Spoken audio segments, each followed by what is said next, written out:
Hello everyone, welcome back to my channel, Mixed Signals. You guys, today let's chat about those friends and family members that will have you out here committing felonies and misdemeanors just to be in their circle, just to be in their environment.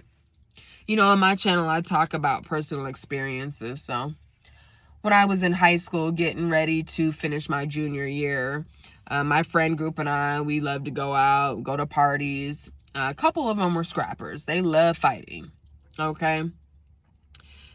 We get invited by my friend's brother. You know, he loved to fight as well, in and out of juvie. He was like 3 years older than we were.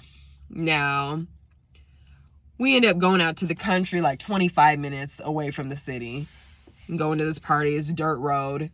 And y'all, I swear, the minute we showed up, like knocking on the door, he opened the door talking about, I need y'all to teach these girls over here a lesson. I said, miss me with that. I'm trying to party and get my drink on. Get out my way.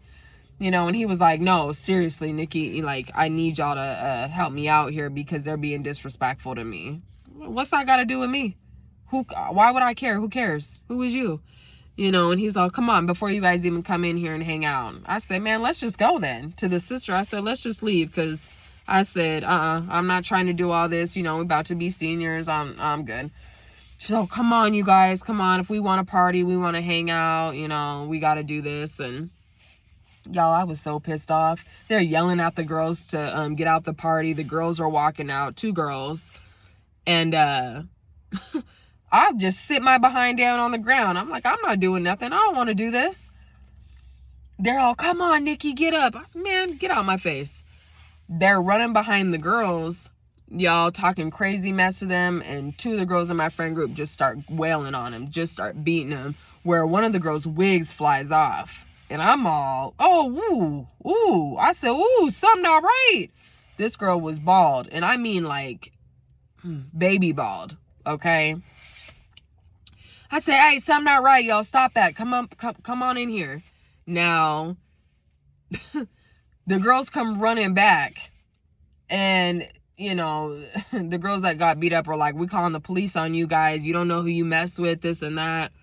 And I'm going to get in the house, you guys. The police show up just a few minutes after they get in the house. And the girls are outside talking to them. She's giving the name of the brother. And I'm looking at him like, they know your name? And he's all, shut up. I said, no, you shut up. You told him your name? Dummy. You're so dumb. I said, you know what? They're going to come to your house now. So the police come into the party and they're saying everybody but these people can leave. Nobody gave up, you know, my friend and her brother. So everyone was allowed to leave.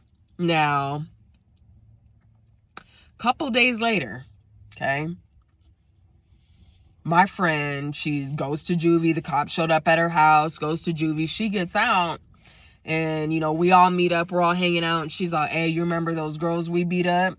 And me and my other friend were like, no, you beat up. And she was like, yeah, y'all, that girl had cancer. She had a brain tumor. And we were like, yo, that's why her wig fell off, bro. Like, oh, you about to get it. Man, she was like, no, y'all, it's really bad for me right now. And we were like, yeah, I bet it is. Yeah, you really have to go to court now. And she was like, no, like, y'all, it's bad, where they were like threatening her with a felony. And y'all, she was going in and out of court, like different classes for 6 months. She had to go through like anger management courses for 6, like, counseling sessions. She had to pay a restitution. She got charged with like the highest assault of misdemeanor. Still underage, right? So and her mom had to go and do all this with her, okay? Now, like I say to you guys, not a good look. You know what I mean? You could be one foot in, like, I just want to help this person. But really, you're going to hurt yourself, right? That's how it's always going in. You're going to hurt yourself. You guys, this girl had to end up quitting school and go to an alternative school because everyone found out about it, you know? And we're like, how could you hit someone that had cancer? You knew something was wrong with her. You know, you're an animal. You know, you're this. You're, you know, the worst person in the world. You know, everyone was really coming down on her and she couldn't handle it. Had to quit school, go to an alternative school. And, you know, and she was book smart. but just not street smart, you know? And like I said, you guys, the brother told these girls his name. That's how the police found him, okay? Because like I said, he had a record. Like I said, they will be inviting you to do crimes with them. You know, unfortunately, you guys, after that, she got into a relationship, and this man was whooping on her for a good 2.5, 3 years, beating her behind. Okay? You know, which is sad. I mean, that's how she was out in the world, out in the universe acting, you know, so that's what she attracted. She had to move to a different state. I think before we even became like 21 years old, we stopped hanging out really, you know, our senior year because of all that stuff happening. So let me tell you guys about my mother, who I told you guys she had a pill addiction. And it was so bad, you know, when I was going to school, getting ready to finish up school, I was working. My mom would say stuff to me like, hey, Nikki, you know, I ran out of my pills, you know, get the issue.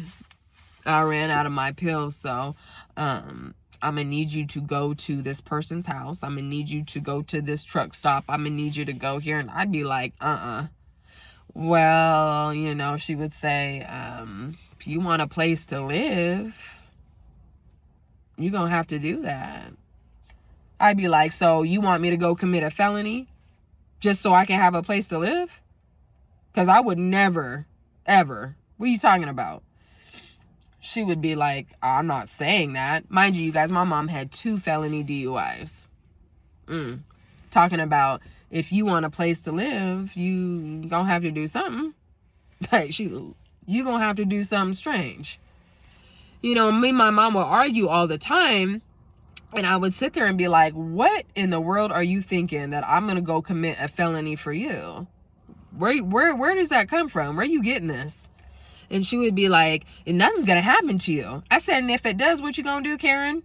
What you gonna do? I'm gonna be in prison for a felony. What you gonna do?